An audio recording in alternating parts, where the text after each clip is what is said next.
ചെമ്പന്നീർ പൂവിൻ്റെ പുത്തൻ പ്രൊമോ വിശേഷത്തിലേക്ക് ഏവർക്കും സ്വാഗതം. ഈ പ്രൊമോ ഇഷ്ടപ്പെടുവാണെങ്കിൽ സബ്സ്ക്രൈബ് ചെയ്യണേ, സപ്പോർട്ട് ചെയ്യണേ. അങ്ങനെ സച്ചിയും രേവതിയും കൂടെ സ്വർണ്ണക്കടയിൽ പോയേക്കാണ് സ്വർണ്ണം മാറ്റി വാങ്ങിക്കാൻ. അവിടെ ചെന്ന് സ്വർണ്ണം കൊടുക്കുമ്പോൾ അവർ പറയണത് ഇതൊന്ന് ചെക്ക് ചെയ്യട്ടെ എന്ന്. അപ്പം ചെക്ക് ചെയ്ത് കഴിയുമ്പം അവർക്ക് മനസ്സിലാവുകയാണ് അത് ഗോൾഡ് കവറിങ് ആണെന്ന്. അവർ വന്ന് രേവതി സച്ചി എടുത്ത് ചോദിക്കുകയാണ്, പറ്റിക്കാൻ ഇറങ്ങിയേക്കോ അല്ലേ, ഗോൾഡ് കവറിങ് തന്നിട്ട് സ്വർണം വാങ്ങിച്ചുകൊണ്ട് പോകാനായിട്ട് വന്നതല്ലേ എന്ന് ചോദിക്കണം. അപ്പോഴത്തേക്ക് സച്ചി എന്തോ പറയുന്നതെന്ന് പറഞ്ഞ് ചൂടാവുകയാണ്. പിന്നെ അവർ രണ്ടുപേരും സ്വർണ്ണക്കടയിൽ നിന്ന് ഇറങ്ങി പുറത്തു വന്നിരുന്ന് സംസാരിക്കുകയാണ്. അവനായിരിക്കും ഈ സ്വർണ്ണം അടിച്ചു മാറ്റിയത് ഉറപ്പാ എന്ന് ശ്രുതി പറയുകയാണ്.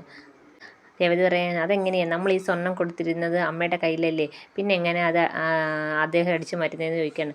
അവനല്ലേ ആള്, അവൻ എങ്ങനെയെങ്കിലും അമ്മയുടെ അടുത്ത് എന്തെങ്കിലും പറഞ്ഞ് അമ്മയെ പറ്റിച്ചത് അടിച്ചു മാറ്റി ആയിരിക്കുമെന്ന് ശ്രുതി പറയാണ്. രേവതി പറയാണ് എന്തായാലും ശരി തന്നെ, ഇപ്പം ഒന്നും ചോദിക്കാൻ പോകല്, ഈ സ്വർണ്ണത്തിൻ്റെ കാര്യം ആരും വീട്ടിൽ ചോദിക്കില്ല, അച്ഛമ്മ പോകുന്ന വരെ ഇതിനെക്കുറിച്ച് ചോദിക്കല് എന്ന്, നിങ്ങൾ ഇതിനെക്കുറിച്ച് ചോദിക്കത്തില്ലെന്ന് എനിക്ക് സത്യം ചെയ്തു തരാൻ പറയുകയാണ് രേവതി സച്ചിയോട്. ഇതൊക്കെയാണ് ഇന്നത്തെ പ്രൊമോ വിശേഷം. എല്ലാവർക്കും ഇഷ്ടപ്പെട്ടെങ്കിൽ സബ്സ്ക്രൈബ് ചെയ്യണേ, സപ്പോർട്ട് ചെയ്യണേ.